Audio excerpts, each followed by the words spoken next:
জয় ঠাকুর, জয় মা, জয় স্বামীজি মহারাজ, জয় শ্রীম।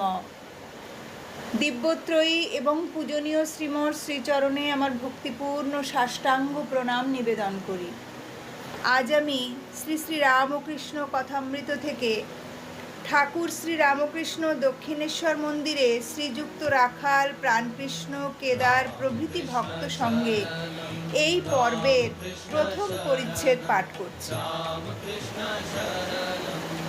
ঠাকুর শ্রী রামকৃষ্ণ কালীবাড়ির সেই পূর্ব পরিচিত ঘরে ভক্ত সঙ্গে বসিয়া আছে। নিশিদিন হরিপ্রেমে, মার প্রেমে মাতোয়ারা। মেঝেতে মাদুর পাতা, তিনি সেই মাদুরে বসিয়া আছেন। সম্মুখে প্রাণকৃষ্ণ ও মাস্টার, শ্রীযুক্ত রাখালও ঘরে আছে। হাজরা মহাশয় ঘরের বাহিরে দক্ষিণ পূর্ব বারান্দায় বসিয়া আছে। শীতকাল, পৌষ মাস। ঠাকুরের গায়ে মোলস্কিনের র্যাপার। সোমবার, বেলা 8টা।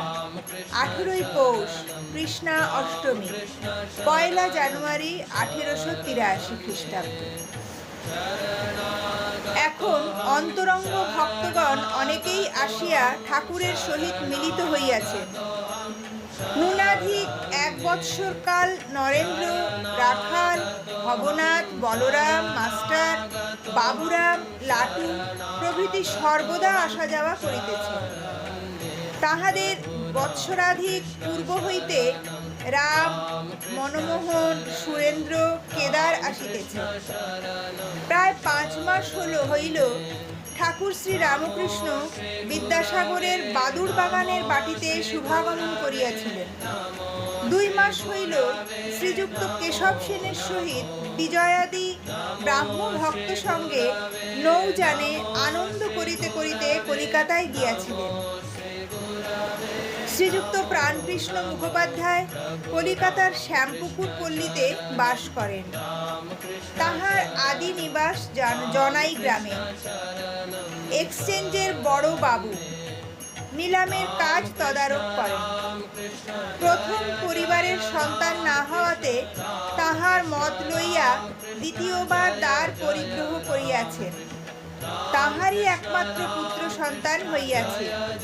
ঠাকুর শ্রী রামকৃষ্ণকে প্রাণকৃষ্ণ বড় ভক্তি করেন, একটু স্থূলকায়, তাই ঠাকুর মাঝে মাঝে মোটা বামুন বলিতেন।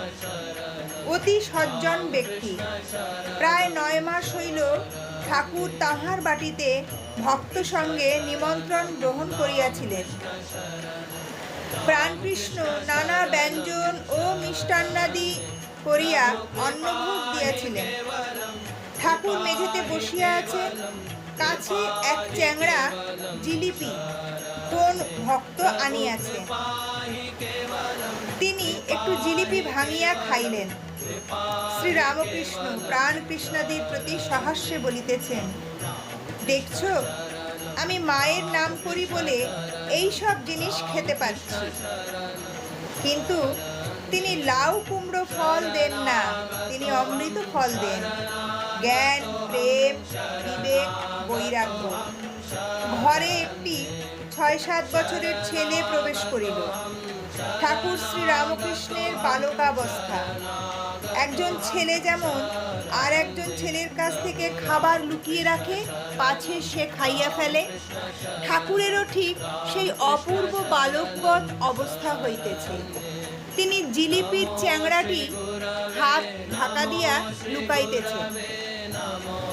ক্রমে তিনি চ্যাংড়াটি এক পার্শ্বে সরাইয়া রাখিলেন। প্রাণকৃষ্ণ গৃহস্থ বটেন, কিন্তু তিনি বেদান্ত চর্চা করেন। বলেন, ব্রহ্ম সত্য, জগৎ মিথ্যা, তিনিই আমি, সোহম। ঠাকুর তাহাকে বলেন, কলিতে অন্নগত প্রাণ, কলিতে নারদীয় ভক্তি। সে যে ভাবের বিষয়, ভাব ব্যতীত অভাবীকে ধরতে পারে। বালকের ন্যায় হাত ঢাকিয়া মিষ্টান্ন লুকাইতে লুকাইতে ঠাকুর সমাধিস্থ হইলেন। জয় ঠাকুর, জয় মা, জয় স্বামীজি মহারাজ, জয় শ্রী।